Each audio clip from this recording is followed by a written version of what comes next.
Onorevole Busin, Lega Nord, qui presente oggi all'Assemblea regionale dei carrozzieri su una problematica particolare per la categoria.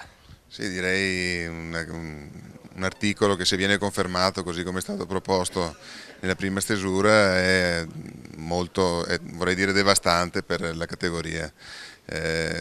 Qui diamo in mano praticamente i destini del settore della carrozzeria, che è consistente perché sono 14.000 piccole e medie aziende in tutta Italia.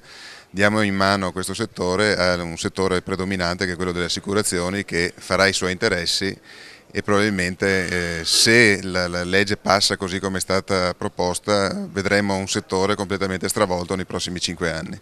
In questi giorni è proprio in discussione in Parlamento la modifica dell'articolato e quindi anche gli emendamenti presentati da Confartigianato. Qual è il vostro impegno su questa partita? Beh, noi abbiamo presentato anche noi i nostri emendamenti, che sono in linea con quelli proposti da Confartigianato.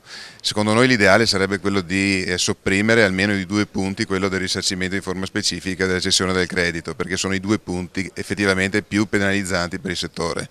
E poi tutto quello che va nella direzione di migliorare e attenuare questo articolo, sinceramente ci trova favorevoli, e sarà la nostra battaglia per i numeri che abbiamo, perché non sono moltissimi purtroppo in Parlamento. Però